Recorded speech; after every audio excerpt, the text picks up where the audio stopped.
Le théâtre et la pédagogie.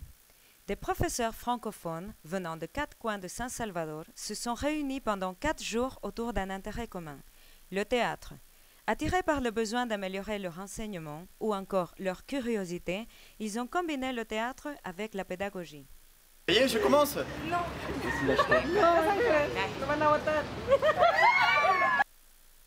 Si le théâtre c'est l'art de représenter le monde, la pédagogie c'est l'art d'enseigner.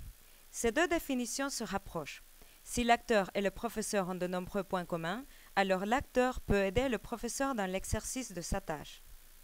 Muchas veces he pensado, he visto otros profesores que no tienen nada que ver con la especialidad y lo ves y dices, oh, aquí hace falta un poco de teatro, aquí hace falta un poco de soltura.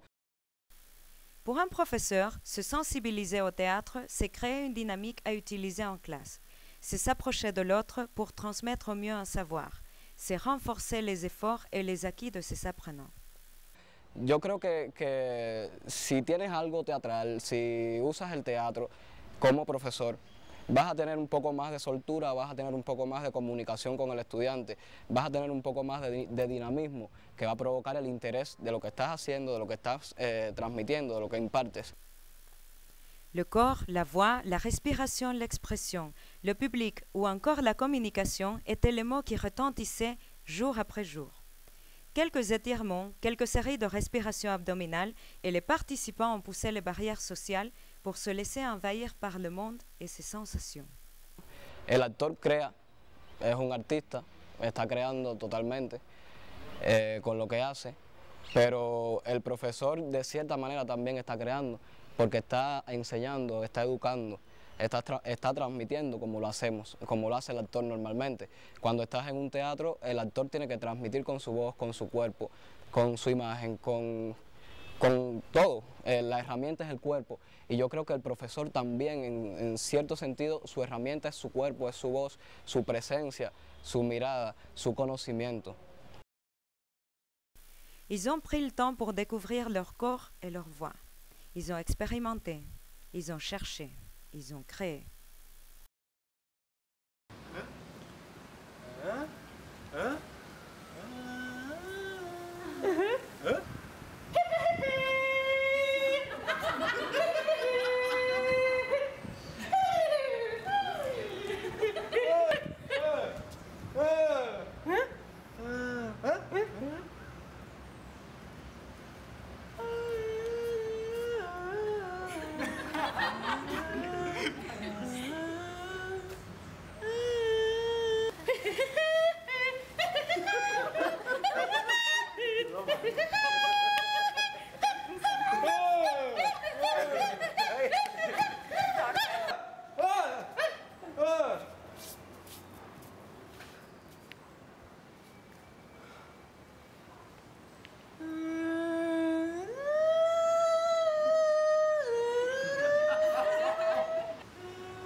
Tous ensemble, les participants ont pu discuter de points communs entre un professeur et un acteur. Quand on est devant une classe, on est aussi un acteur.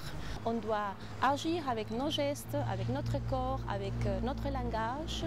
Si une activité ne marche pas, un professeur, c'est le même comme un acteur et une actrice. Que si une actrice ou un acteur oublie quelque chose, il peut improviser. C'est le même comme un professeur. Sa place dans l'espace, dans la classe, sa place sur la scène, mais aussi la position de sa voix, le niveau de sa voix pour qu'il soit bien écouté, bien compris, la capacité de s'imposer face au public, ne jamais, entre guillemets, baisser les bras, même quand on ne parle pas, être présent. En plus, l'équipe de professeurs a participé à une vidéoconférence avec Adrien Payet. Il leur a fait expérimenter ces techniques théâtrales en classe de FLE.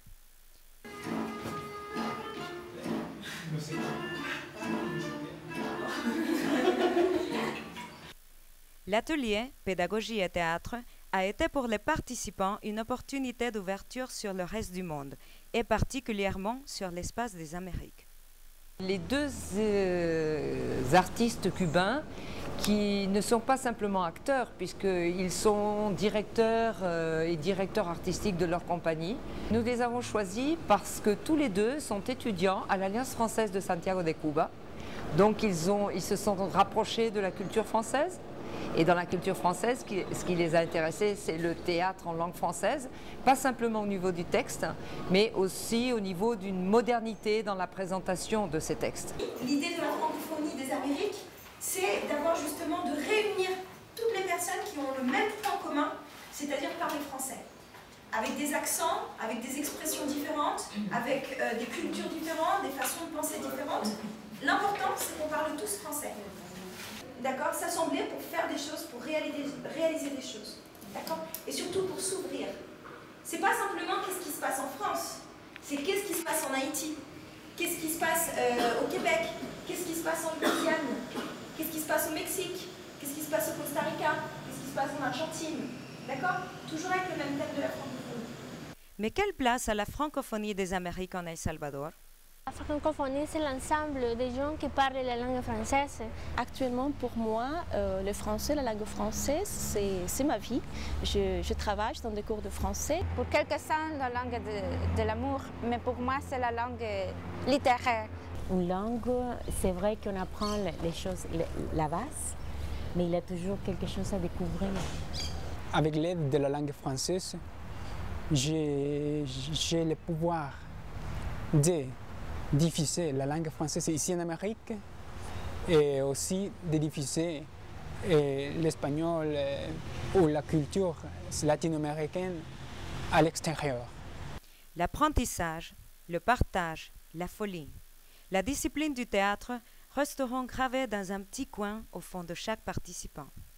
Oui, je me suis inspirée parce que je sens que toutes les activités ont été très motivantes pour les étudiants, pour les professeurs, et je pourrais les appliquer dans le futur et même dans le présent si je fais des activités à l'université. Avant l'atelier, j'ai refusé l'idée d'être un prof. Maintenant, je vois être un prof, ça va, je pourrais le faire.